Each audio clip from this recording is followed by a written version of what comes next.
I'm Emily Maung-Douglass. I'm with Louisiana Sea Grant at LSU, and I am a member of the Sea Grant Gulf Oil Spill Science Outreach Program. And yeah, this is the break glass in case of emergency, your crash course to handling oil spills in your communities.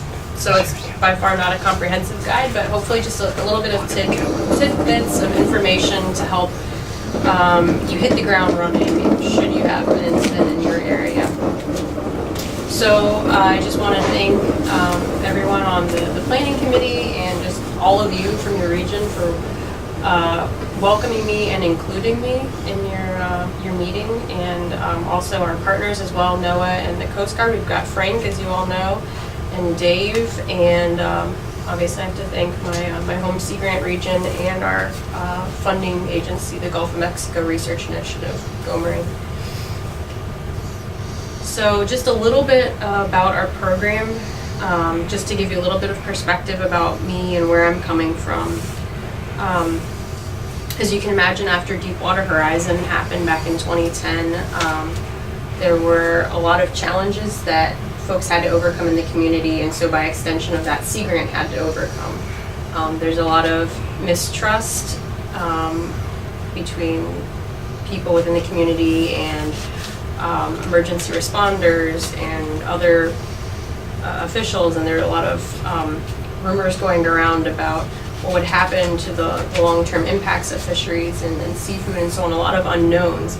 And a lot of that was driven by the lack of information, and more specifically vetted science.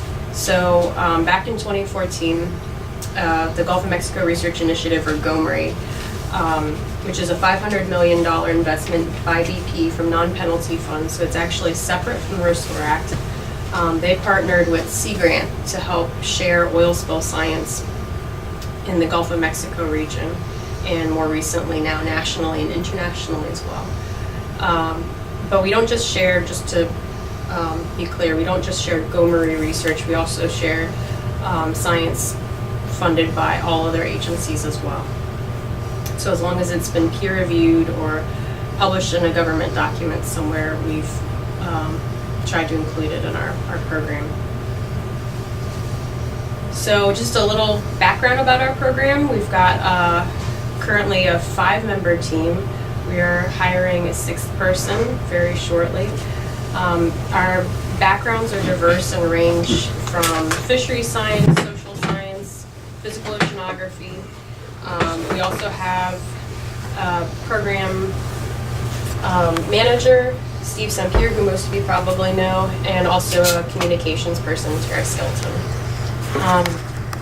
We work together to synthesize and translate oil spill science for a variety of different user groups within our communities.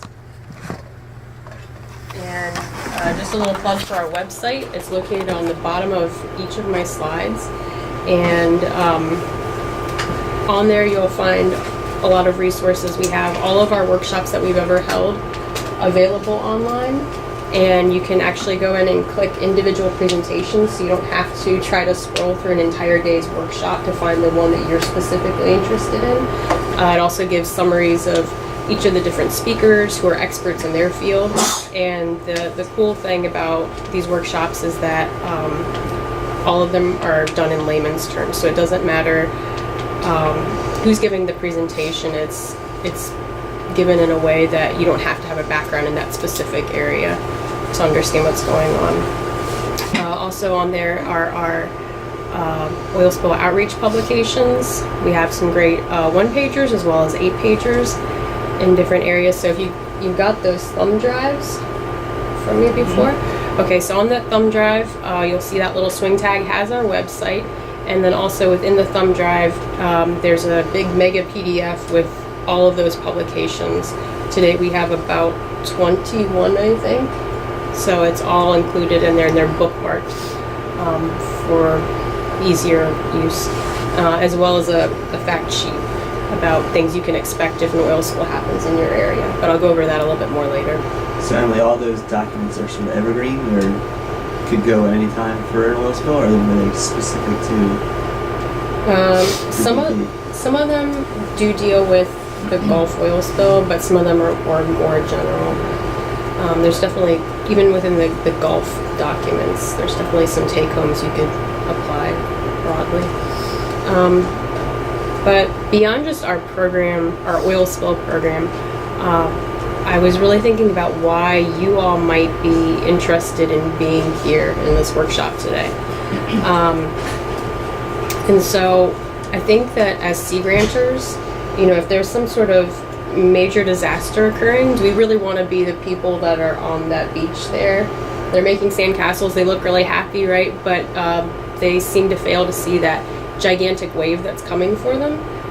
But then you kind of notice as you're looking at that picture, after you see all the happy people on the beach about to get clobbered, you see that one guy surfing the wave up at the top. He seems to know what's going on, but in all likelihood, he didn't just wake up that morning having never surfed before and suddenly he's riding a tsunami.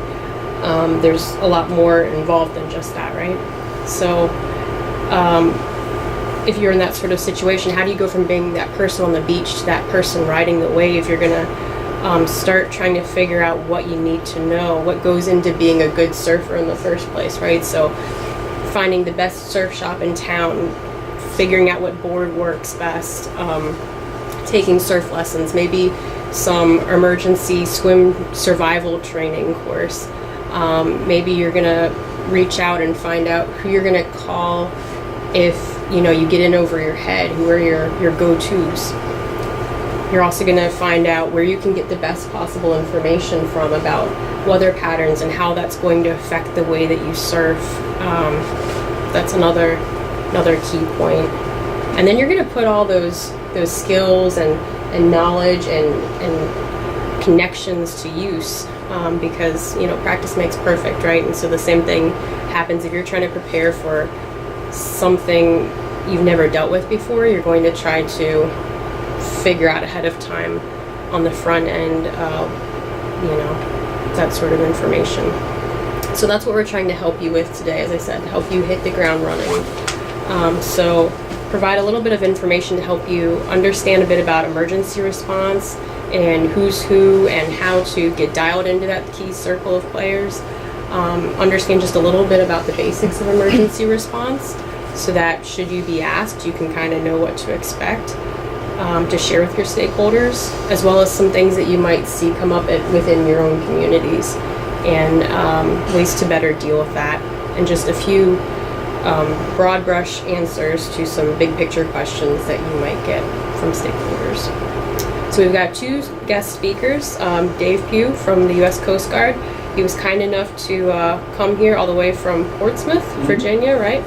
And he is the U.S. Coast Guard 5th District Lead for, you have to remind me the acronym for DRAT. District Response Advisory Team. Okay, so what he said.